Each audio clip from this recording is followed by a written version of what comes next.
Hi, welcome back to Seaside Quilting Tutorials. My name is Terry, and today we're going to be doing what I think is probably one of the most easiest quilts ever to make.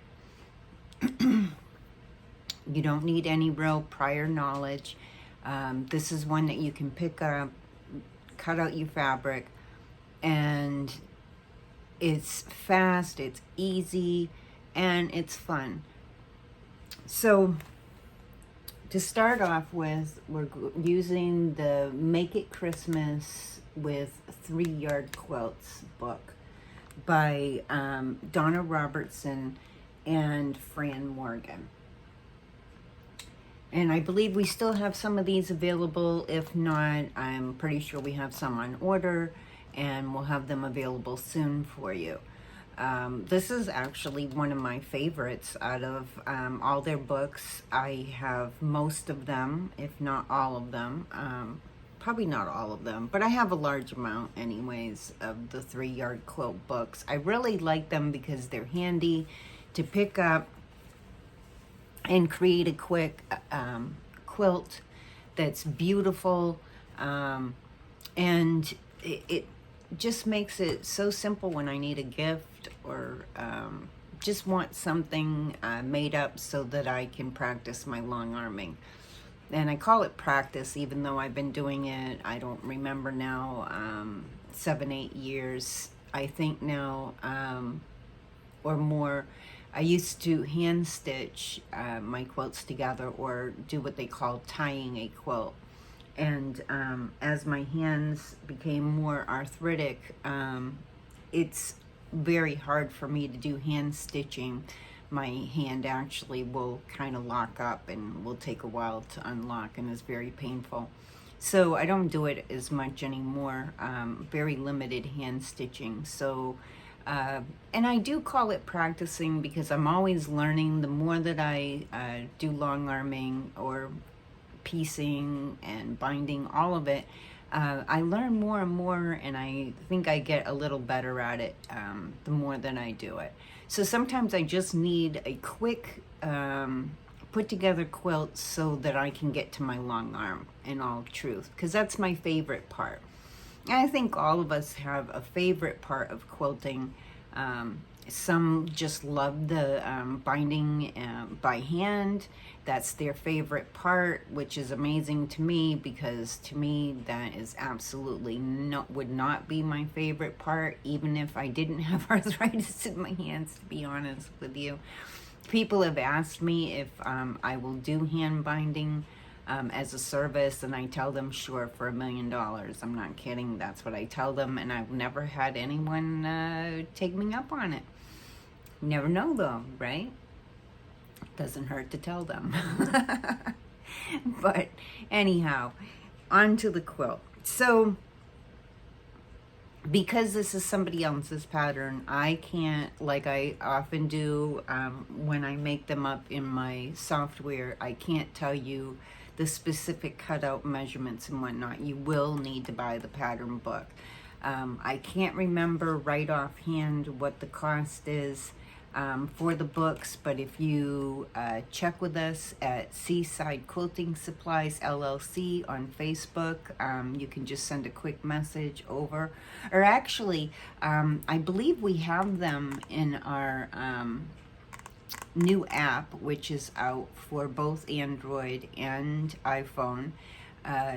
Just search in the App Store for Seaside Quilting Supplies LLC, and you'll see the app. You can download it, or you can go to sqs.commentsold.com, and you can see what we have available there. And we're adding more and more things all the time. So just go ahead and check those out if you're interested in this book. I really love the patterns. You've already seen me do Wonderland, and if you haven't seen it, go check it out. This is a beautiful, beautiful quilt. You can see the fabrics that I used from Seaside Quilting for it. And I will be long arming that quilt sometime in the near future, hopefully. I'm a little behind on my quilting because I took a master feather class that I'm still practicing. Not that I couldn't do feathers before, but I wanted to be able to do them better, and I wanted to be able to do fancier feathers.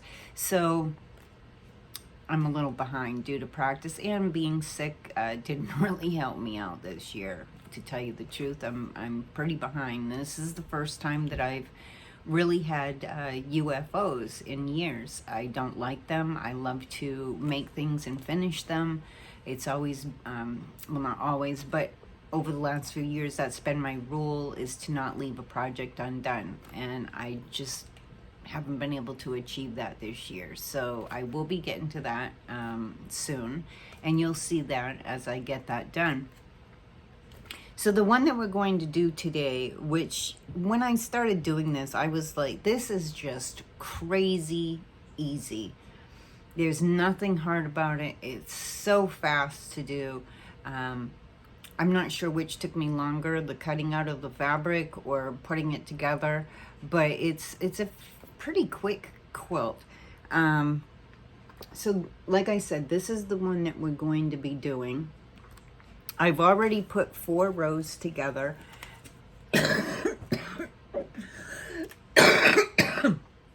Excuse me. Sorry about that. I'm still getting over something. I don't know if it was a cold or if it's a cold combination with my allergy problems. We just have had really bad air quality. So I haven't even been able to be outside doing my gardening. And even though I am feeling a lot better after this time being a 3-week bout of being sick, last time it was like 2.5 weeks. It's just been a year for me. And not just me, but I'm noticing it all over the place, that all through my neighborhood, people have been sick. We've been staying away from each other. It's not helping.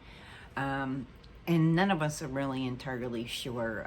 And when I went to the doctors, they just said, well, it's going around. That's not very helpful, right? So here's hoping that I get better soon. Now, one of the other reasons why I really love this quilt pattern is because I do embroidery. And I love quilts or wall hanging quilts, not just for beds, but I like to hang quilts up throughout the house. Eventually I'll have like the spare bedrooms in my own bedroom, some quilts in there hung up. It's taken me some time because I give a lot of the quilts away, and I have some that I'm building up to give to charity, which is something that I've been wanting to do, and so I will be doing more of that hopefully the end of this year. And I plan to do it maybe around Christmas time, so I'm hoping to have a few that I can take out and donate to Project Linus. And next year my plan is to make some for the NICU, I think it is. So those are the infant quilts. So anyhow, that's stuff in the future for me, and you should be used to me by now. If this is the first time that you're seeing me on a YouTube video, let me just tell you ahead of time, I tend to tell stories as I'm quilting. It's just how I am. I don't know what to tell you. If you've seen me before, you're kind of probably used to me. So anyways, here are the fabrics that I used. I got this from Seaside probably, I think the first year, about 3 years ago, that I started with Seaside Quilting when they first started online. I happened to run into them. It was wonderful. It's been a great relationship ever since. So anyhow, I've had it, and when it was being sold, I bought a lot of this fabric. And I do that sometimes with fabric, thinking that I might use it for a backing. or maybe for a few projects. So when I'm thinking towards a backing, I order a large amount of fabric. That way I have it on hand, and when I need a backing, I have a large bundle that I can make one with. Sometimes I make them, sometimes I use the wide backings. And then I don't remember when I got this from Seaside. Or I believe I got this from Seaside. I can't imagine where else I would have gotten it. I don't order from a lot of other places. Once I find a place that I can trust and I know the quality of their service and their fabrics and so forth, I try to stick with them. So there's very, very limited ones that I buy from. So anyhow, back to why I really, really like this. And there's a little bit of a story behind this quilt top. This white fabric I got also, it's like an off-white, like a cream, and it has a white print on the creamy color. So I only had a very tiny amount of this. I think it was either an end of bolt piece or something like, or it came in a grab bag, something from them. And because I had a limited amount of it, I didn't have a full yard. So I've had to improvise, and I'll show you how I've done that, because this same fabric gets used in the border, but I didn't have enough for the first border of it. So I went and I grabbed, I think it's called cracked ice or crackled ice, something like that, that we've been selling. It's beautiful fabric. It's a great blender. And because it has that same creamy color, I'm going to use that for the first border. So I had just enough of this to do the pieces that I needed for the blocks. So the reason why I'm really excited about this quilt blocks, this quilt top, is because look how big of a center piece here I have. This leaves me plenty of room that I can now take this and put this on my embroidery machine, and I can embroider something on it. And I happen to have some really cute gingerbread men, women, and children, believe it or not, because I just love them. I think they're adorable at Christmas time. And so on some of these blocks, I'm going to embroider some gingerbread men and girls. I don't want to leave anyone out. So that is part of the reason why I really love this, and also because it's just so darn fast. Who can beat that? So let's go ahead. The block is super easy. I'm going to move the camera down. I've already done 4 rows of this just to be in advance, so it's a little quicker for me to get through the tutorial for you. So let's go ahead and get started. I'm just going to adjust my camera. I'm sorry for the shakiness as I move it around. Okay. So the first thing that I do, of course, is cut out all of my fabrics when I'm making a quilt by pattern. I do a lot of quilts on the what I call on the fly, where I just make up a pattern as I go. Or sometimes I use my software and create my own quilts through that. It just depends on what mood I'm in. But when I'm using an actual pattern and I know what I need to have cut out, I like to cut all my stuff at the same exact time. It makes it a lot quicker.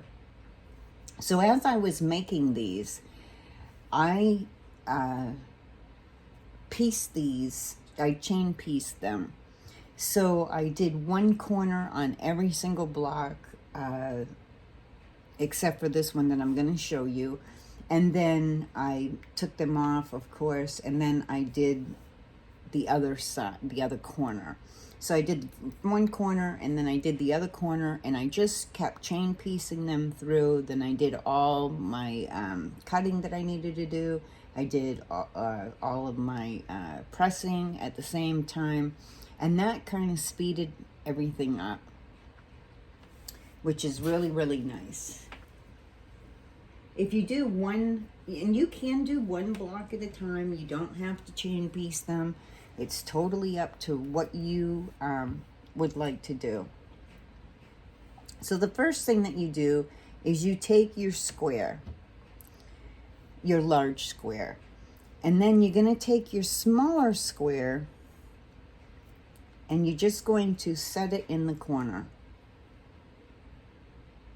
Now, depending on if you're using a directional fabric or not, this is whichever way you go fabric, so I didn't have to worry about the print and how it sits. But if you have a fabric that it only goes one way, just make sure that you have it so it will be facing in the right direction. Same with your corner pieces. So you're just going to set this into the corner, and then you're going to take a ruler and you're going to mark. Let me see, I have my ruler right here somewhere. You're going to draw a line diagonally. So this is my square, and I have it facing straight like this. We're going to draw a diagonal line from this corner up to this corner. Now you want to make sure that you're getting, so if I turn this more this way, it's facing me. It's going to be from the side over here up to this corner over here. So let's go ahead and draw that line. And I'm going to have to move this again so that I can draw my line and get a straight one. Well, straight diagonal line, mind you.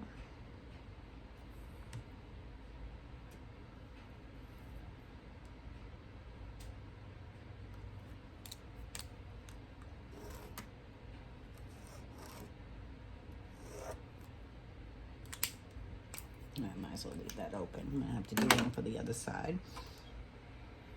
So once you have your line drawn diagonally, and this pen is giving out, so I like to use it right to the bitter end when it won't mark anymore. I'm going to get all the ink out of it that I possibly can. I know that's a little ridiculous probably because they weren't very expensive, but however, I just like to use them all up. So I can see the line, but you may not be able to see it as well on the video. So you're going to sew directly on that line. So I'm going to change my foot out to my straight stitching foot.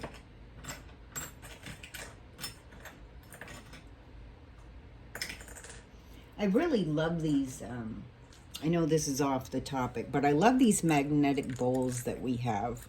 My bobbins aren't magnetic, but my feet, being metal, are. And I have a cat that likes to steal things, so it's really handy for me to put my feet in here because it makes it harder for her to get them out and steal them on me and run away, which happened one time and scared me because feet, as you know, are not cheap. And I did find it, by the way.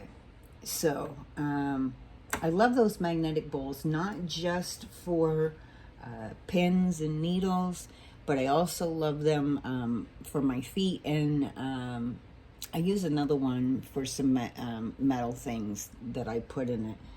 I've got them all over my sewing room. I love them. I just got another one, my last shipment that was Barb gifted to me, which was wonderful. And I have that one actually because the bottom is also magnetic on them.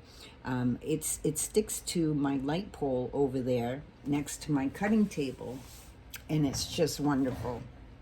Even though it's sideways, all the pins stay in it, so it's not on my cutting table when I'm needing them, but I can just grab them right off the pole. It's just wonderful.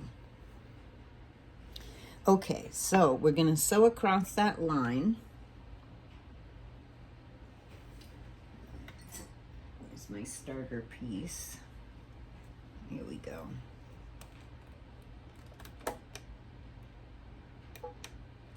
I gotta put my straight stitch on my machine so it knows what I'm doing. And I'm using 2.0 stitches, and when I'm sewing my blocks together, I use not just a 1/4 inch on my machine, but I go to the scant 1/4 inch. And if you don't understand the scant 1/4 inch, I did do a tutorial, should be in either our quick tips playlist or our quilting tutorial playlist, but you can just search our YouTube channel for scant 1/4 inch, and you'll see the video, and it will be very helpful to see how you can get an accurate 1/4 inch by using that scant 1/4 inch. Okay, so we're just going to straight stitch across that line.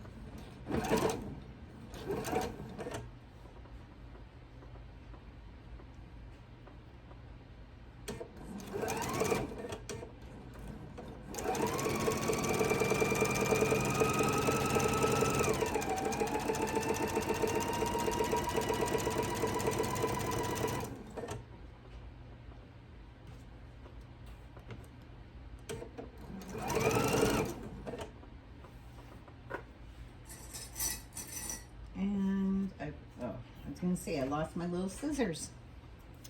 I love my little scissors.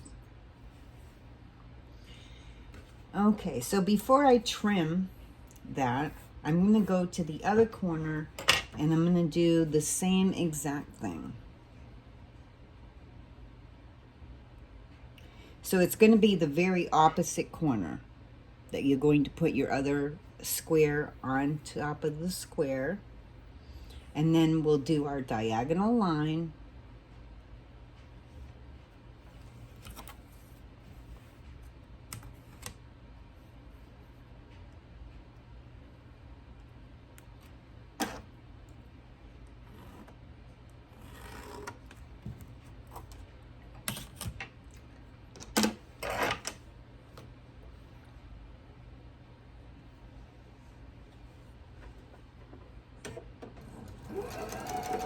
And then you just sew straight on that line.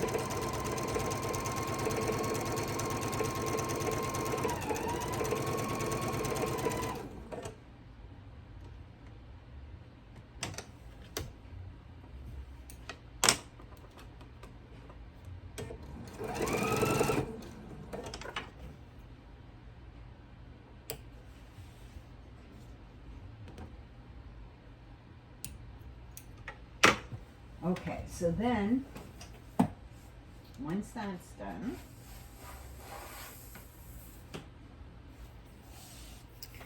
now if I can just find my little rotary cutter, we'll be doing really good. Here we go.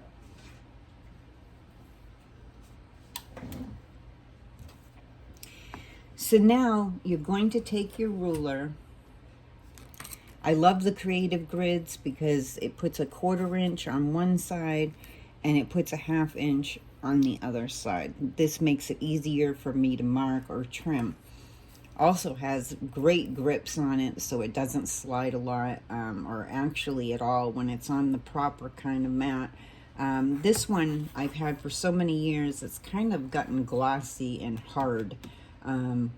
I didn't understand how to take good care of them years back. Anyways, it works. I'm not going to replace it.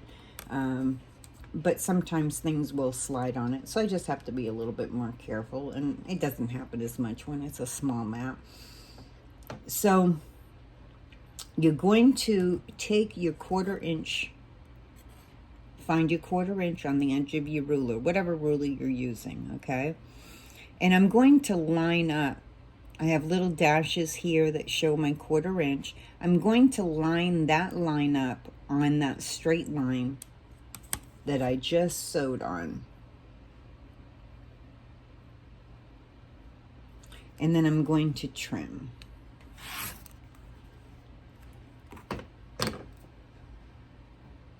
save those for my scrap basket. And so now I have a 1/4 inch away from that line out, and that gives me my 1/4 inch seam. And then I'm just going to fold this out and I'm going to finger press it. And in the meantime, I'm going to turn my little iron on, which usually I do ahead of time and I forgot. So I can get it warmed up so I can do the pressing.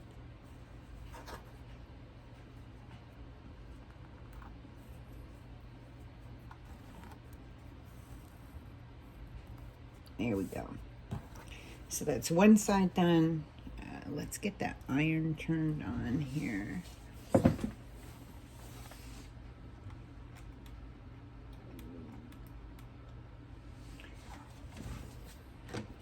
And this is actually showing you it's taking me longer than it actually takes to make these. But I want to make sure that you understand everything that I'm doing.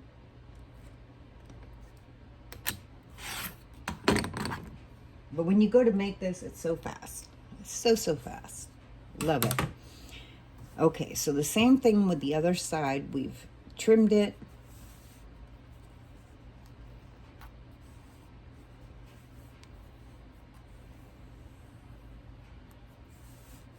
And there you go. Your block is finished. All done. That's all it took to make one of the blocks that goes in the quilt. Every single block gets made exactly the same way. The only thing that's changing is that you're using one lighter fabric for your center and then one darker fabric for your other. So you're making 1, 2, 3, 4, 5, 6, 7 of the darker blocks, and then 8 of the lighter ones, or whichever way you want to do it. It's totally up to you. You're picking your own fabrics, and we have such a great selection. You don't have to use Christmas fabrics for this. It's just that actually in the picture was what gave me the idea to use my fabric, because I had it stored away in one of the bureaus and had kind of forgotten about it. But when I saw the little gingerbread in their book, I was like, oh yes, I have that fabric. So I went and grabbed it. So, okay, that's our first block all done. And of course, like I said, I've already done all the other ones to speed things up a little bit. I'm going to set that aside, and we'll bring this over. And we'll give it a nice press.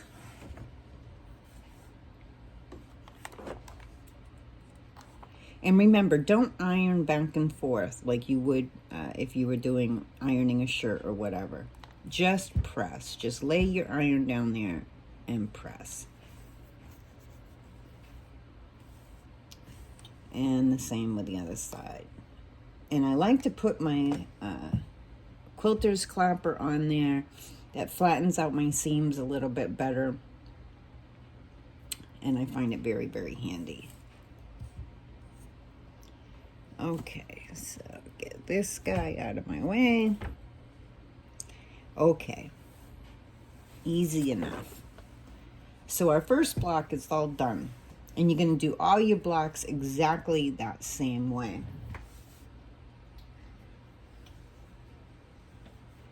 So now I already have, there's 3 blocks per row, and there's 5 rows. And they just go together. Gotta get it going the right way. So they're gonna go together like this, okay? Just follow your diagram in your pattern book.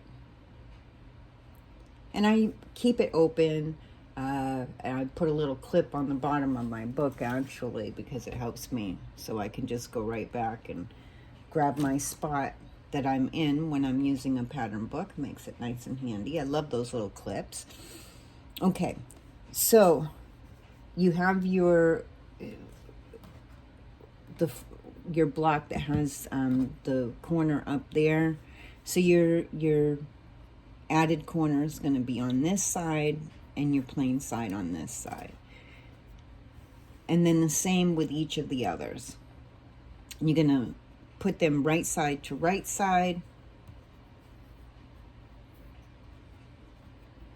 And I'm going to clip or pin. It doesn't matter which you do, whichever your preference is. I like clips for the most part, except for when I'm putting rows together. And then I will use pins so that I can get the seams lined up better.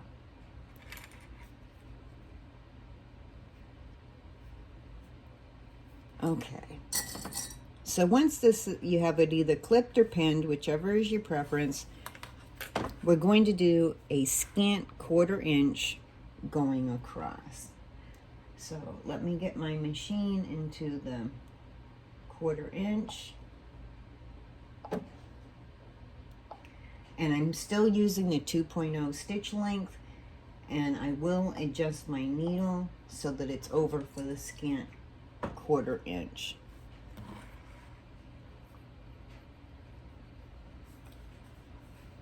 Make sure that's all lined up real nice. And we'll sew a straight line down that side.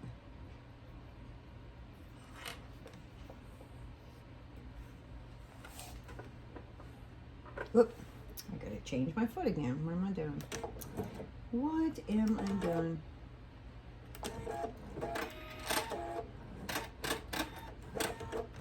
Now I like to use the 1/4 inch foot that goes with my machine. I like that it has this little metal flange piece that comes out to guide my fabric against. There are fabric guides that you can put on the plate of your machine, which I sometimes use when I'm sewing. It's just a neat little magnetic metal piece that you can set on the plate, and it will help you guide your fabric and keep it straight. Sometimes I use the guide when I'm using other measurements than my 1/4 inch, but otherwise I like this foot. So let's go ahead and do our scant 1/4 inch.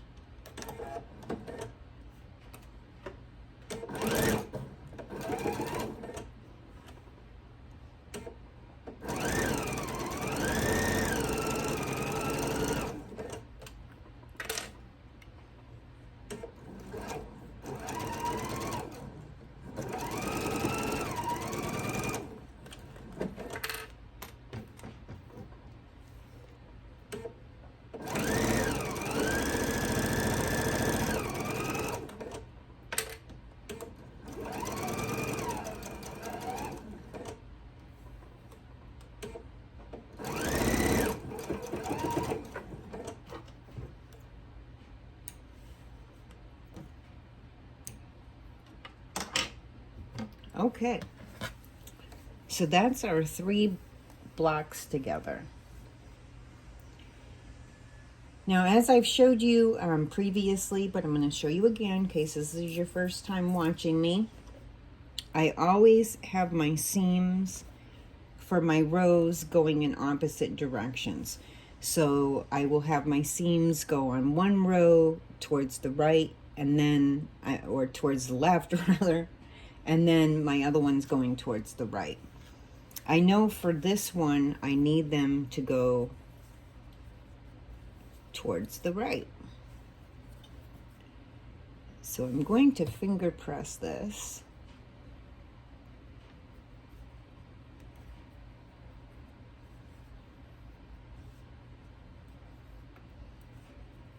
And if you don't like to use your nails for finger pressing, there are things that you can use, different tools that you can use.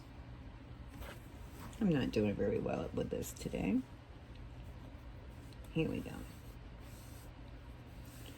So just give it a little finger press. That gets that seam going towards the right. So I have this seam going towards the right and that seam going towards the right. And then we're going to give that a press.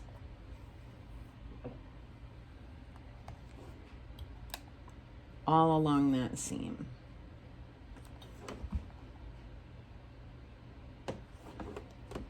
And put my, sorry about the arm in the way. It's hard to reach everything around my camera. Okay. So now I have this row done. Let's scoop that out of the way. We don't need it right now.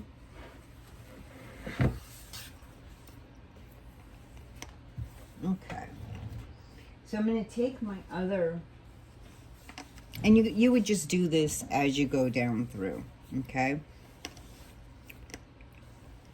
And this is the same process that you're going to do no matter which row you're connecting to which row. So I'm going to take this and I'm going to lay it out.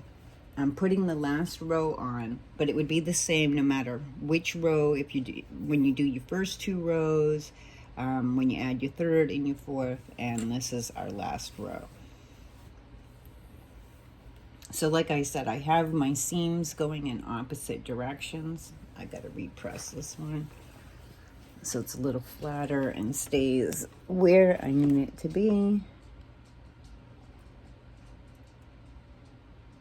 It got a little askewed. Okay, so as you can see, these are going in that direction, and then these are going in the opposite direction. This helps when we go to put our rows together. Let me see, this one does not go here. It goes down the other end.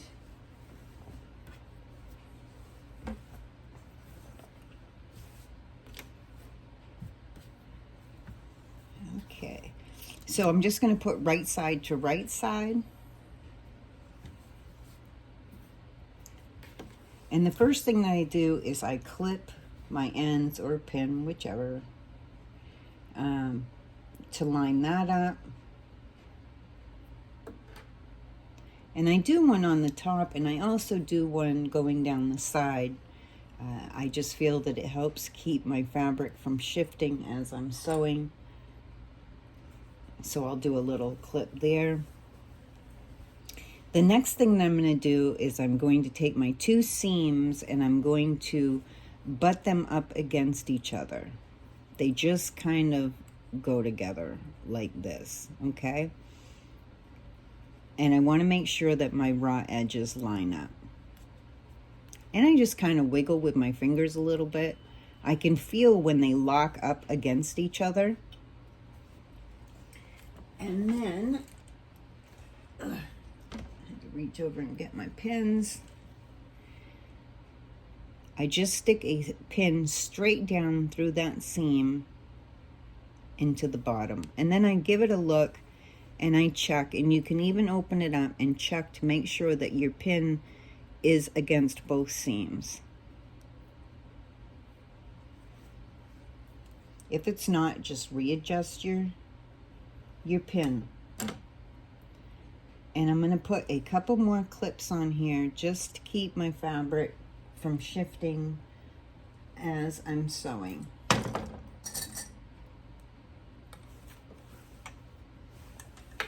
Now, I used to be one of those people that never bothered pinning or clipping things together. I just sewed them. And I kept wondering, why do my seams not come out matching up? And I have learned over the years, of course, that clipping and pinning is very essential. So do that with both of your seams.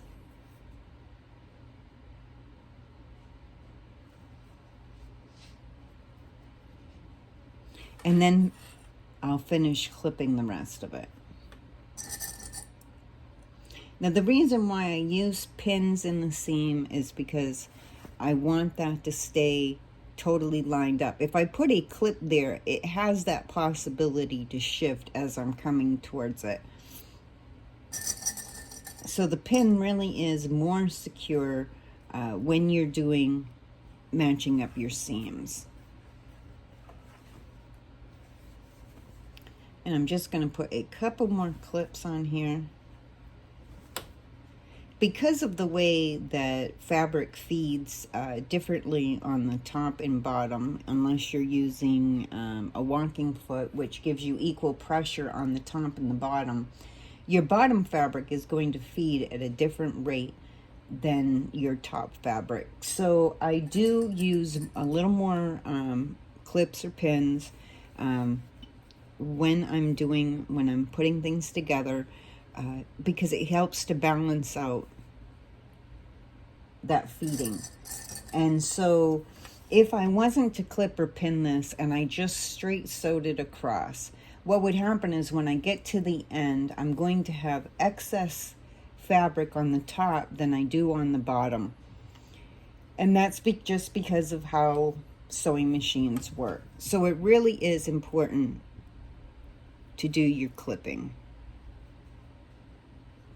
And when I get to this part, I'm just going to do one more on the side. I'm not going to bother on this corner because that's where I'm going to start sewing.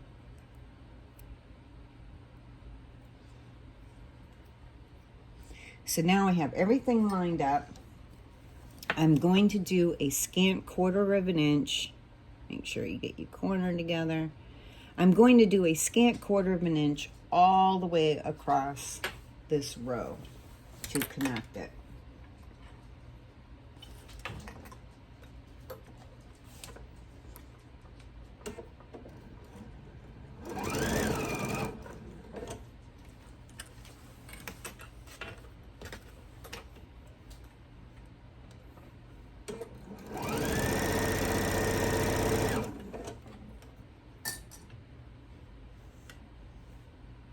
And just check to make sure that your raw edges stay lined up as you go through, and then take your clips out.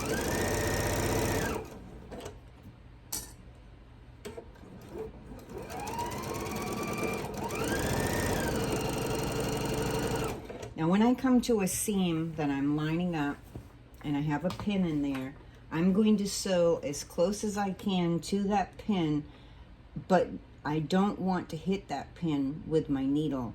Otherwise, that needle has a chance to bend or break, which can also mess up your tension rod. So you don't want to do that because that's an expensive fix on any sewing machine.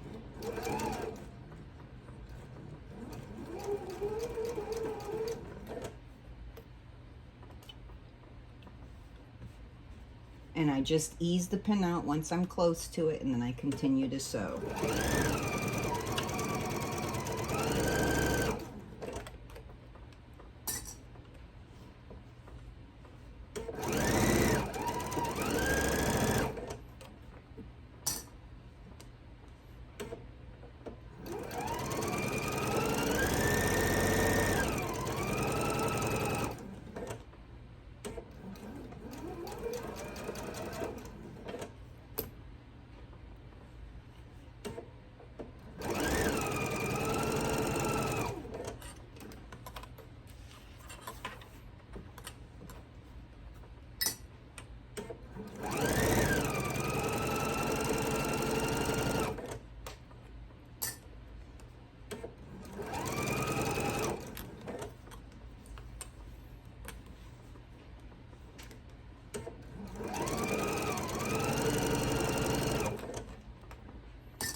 Okay, just a couple more clips to take off. And then once all your rows are connected, you'll take this over to your ironing board. A couple threads here to get rid of.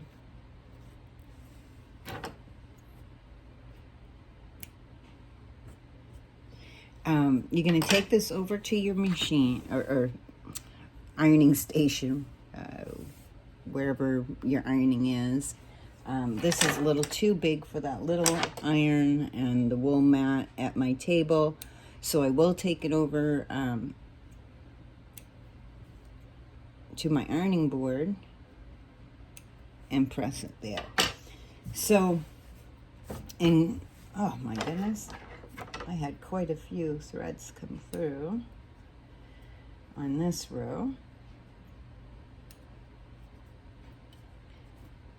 Let me just get those clipped real quick. There we go. Okay, so you'll take this over, and I probably have a few more that I'll clip. I'll catch up with those before I long arm it. So you're going to take this over to your ironing board, and you're going to press all of your seams. And I got that one to go a little crooked. I'm not going to worry about it when I press it. It'll be good enough for when it goes under the long arm. So you're going to take it to your ironing board, and you're going to press it so that all your seams are going downward.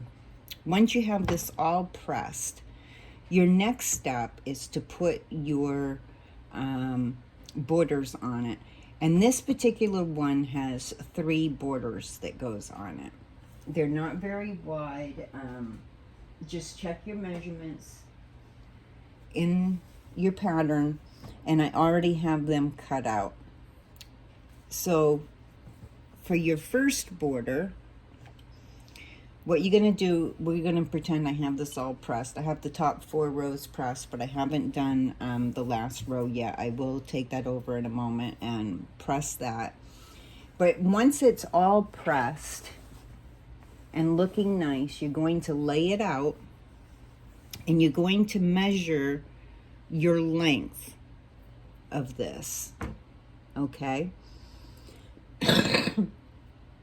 Now, the pattern already told you how many strips to cut out, excuse me, for each border. So, you'll measure your length first, because we're going to do lengthwise from top to bottom. On the right and the left, we'll do our first borders. Set that aside for a moment.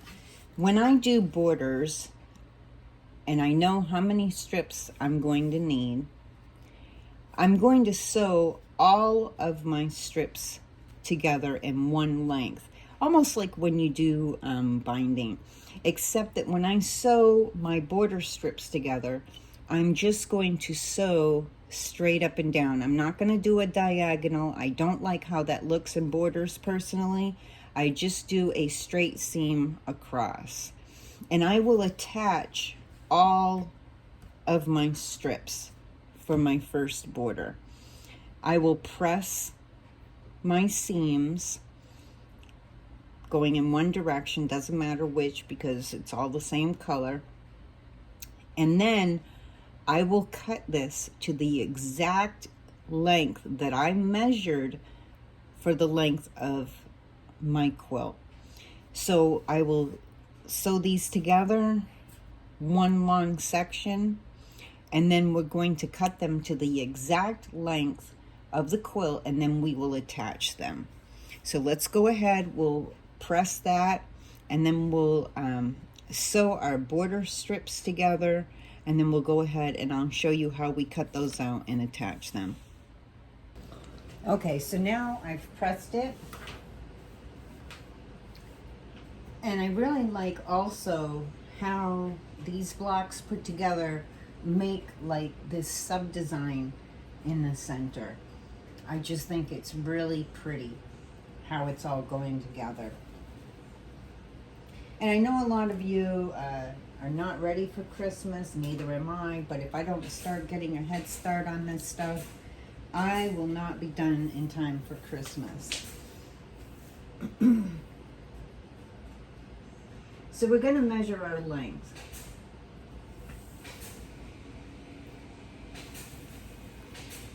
And I'm measuring in the center first,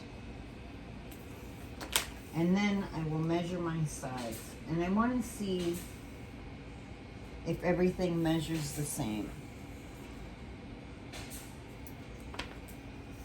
And typically when you do this, they may not all be exactly the same.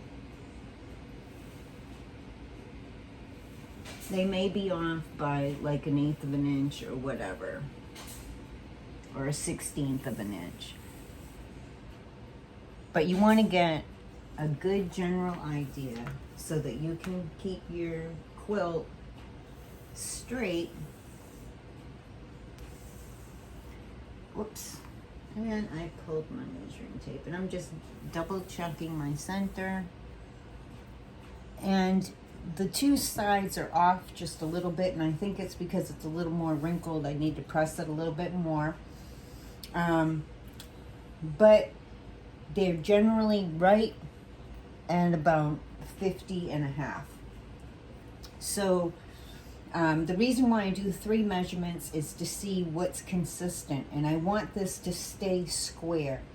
And knowing that my two sides are just a little wrinkly, they're not as flat, I need to do a little more pressing. I just kind of pressed quick, so I know that side's a little wrinkly, like right in here.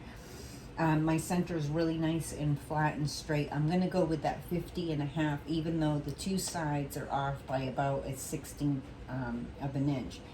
And when I do that, it's going to straighten the quilt out, and it works. Believe me, I've been doing this for years, and it always works for me.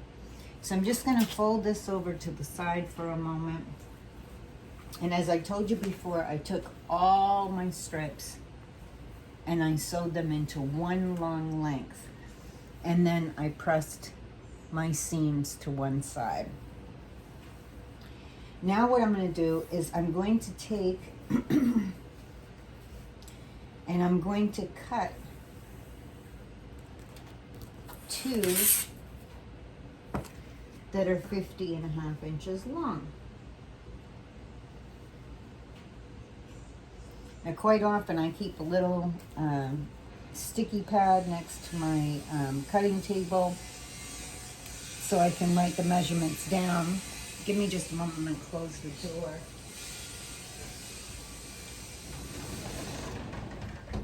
My neighbor's getting some work done on their house, and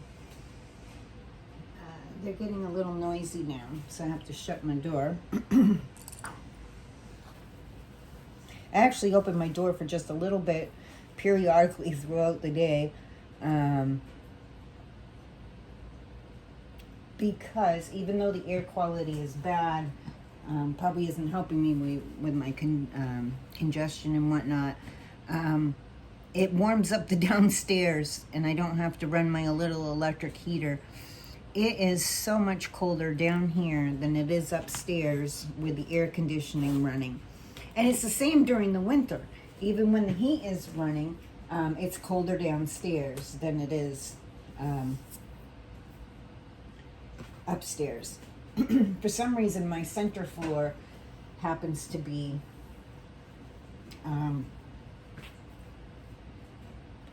the warmest between the 3 floors, no matter what. And for some odd reason, my upstairs is even colder. Go figure.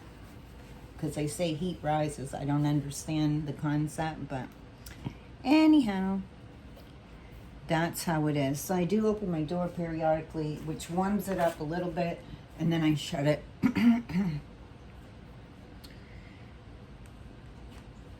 And it keeps it balanced out so that I don't have to be all bundled up or freezing to death. Okay, so let me just double check that I did these right. And I did. Okay, now I have my 2 cut. I will make sure that when I attach my borders that my seams are going opposite. So I will have a seam at the bottom here on this side of the doing the border, and then the opposite side, the seam will be up there. I don't like seams on borders to line up because your eye gets drawn to them. So when I add this border, I have my seam of the border, it will be towards the bottom of the quilt. When I put this one on, I will make sure that my seam goes up toward the top of the quilt. This offsets my seams so I don't have to worry about them lining up I hate that look. So that's how I do that. And then I'm going to set this one aside for a minute. Now what I do is I fold my quilt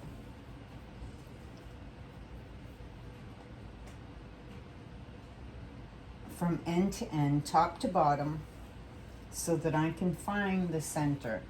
And I just do kind of a finger press so that I can see where that center is. And then I'm going to do the same exact thing with my border piece. I'm going to find the center of this. Now, one would think that you could just clip this from top to bottom and it will all line up. Don't ask me why. Scientifically, this works better, but I have done that before and gotten to the end and had one be longer than the other and look at myself and go, why? Don't know, but I learned years ago from an old-time quilter that this is how she did it, and it works. And like I said, I don't know the mathematics behind it, but this is what works. So I'm going to line those two center marks up to each other, and you can either pin it or clip. And then I'm going to clip my end, line those up. And on the ends, I typically do a clip on the top, making sure my raw edges line up, and then I'm going to make sure my raw edges line up on the side, and I will clip it there. I just feel it keeps the fabric from shifting. And then I'm going to do the same with the top half. I'm going to line up the end,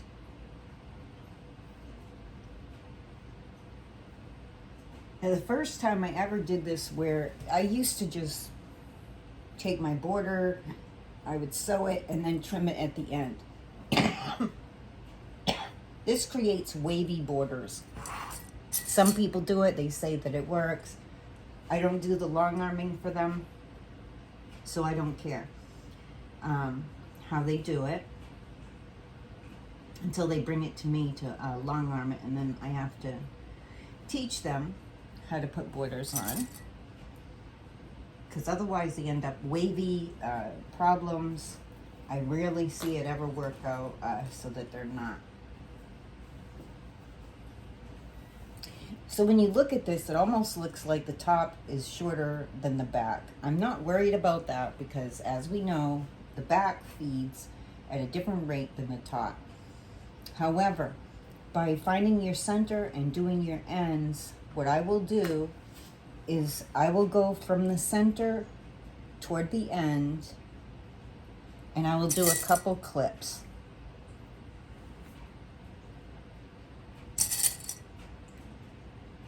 And then I will go to the end and I will do a couple clips going toward the center.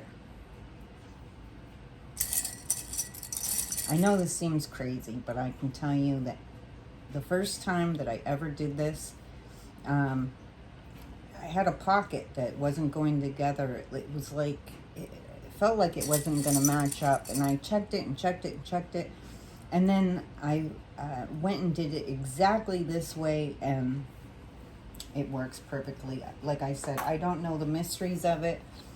I just know that this works, and so I stick with it. So the same on this end. I'm going to do a couple clips from the end towards the center, and then a couple clips coming from the end. Now, sometimes if it's a longer quilt, you're going to need a little bit more clips to keep the fabric from shifting.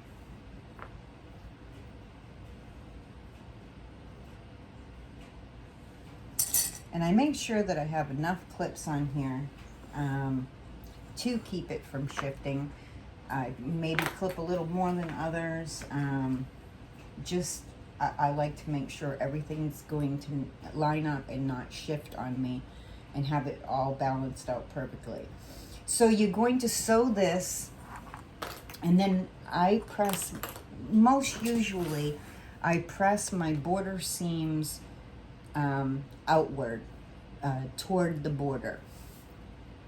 And I do that on all of them pretty much all the time. Once in a great while, if I have a super light fabric on the end and it matters to me at that time, I will press them going toward the quilt. It just depends what your preference is, but that's how I like to do them. Man, when I press that, I got this a little uneven. I will be doing several presses on this as I'm doing my borders. That will all straighten out. Now, once I have this all clipped, I'm gonna do my scant 1/4 of an inch all the way up the side. Then I'm gonna come back and I'm going to line up my other border on the other side of the quilt. And then I will press that outward. And then once both borders are on and they're pressed out, the seams are all pressed, I'm going to come back and I'm going to measure the width of it. And of course, I can't measure the width now because it's going to change by adding my border. So I'll come back, I will measure my width, and then the same thing, I will cut my 2 strips that I need of border for the top and the bottom, and I will attach them the same exact way. So I always do my sides first and then my top and bottom. So let's go ahead, we'll sew that and take a look at where we are. So we have our 2 side borders on, and now we're just going to measure the width. And we'll do the same thing. We'll measure the center,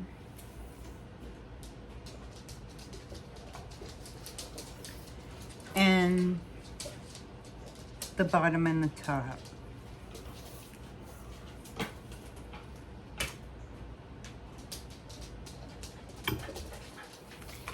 And when I did the 2 sides, that straightened everything out. Now my quilt is nice and straight. It equals 54 1/4 top, bottom, and center. So 54 1/4 it is. I'm just gonna double check that because sometimes I'll go and say something. Oh, 34 1/4, not 54 1/4. I knew something didn't sound right about what I was saying. So 34 1/4. And I will cut my 2 next strips for the top and the bottom, and I will attach them exactly the same way. And you will do your next 2 sets of borders exactly the same as we did the first ones. You'll measure your length after you get your top and bottom border on for this. You'll measure your length all over again. You'll do your next next border, left and right, then top and bottom, and then for your 3rd border, the same thing. So go ahead and do that, and we'll come back and we'll take a look at the final product. Okay, so that's it. We have all 3 borders on. Looks really nice. Quick, easy quilt to make. So our next live will be a half apron. It's a really nice apron, pretty easy to do. So I look forward to showing you that. I'm gonna actually get done with this and go ahead and start on that tutorial so I can get that out to you as soon as possible. And we have I think there'll be a reversible tote bag the end of this week, so watch out for that as well. So join us for our lives Tuesday evenings, 7 p.m. Eastern time. We also have them on Thursdays in the afternoon, and Sundays we often have special sales within our Seaside Quilting book group on Facebook, So join us over there. We'd love to have you join us. In the meantime, if you haven't subscribed, please subscribe to our YouTube channel, and there's a little bell next to the subscribe button that you can adjust your notifications so that as new tutorials come up, you'll be notified. And so in the meantime, until next time, I wish you happy sewing.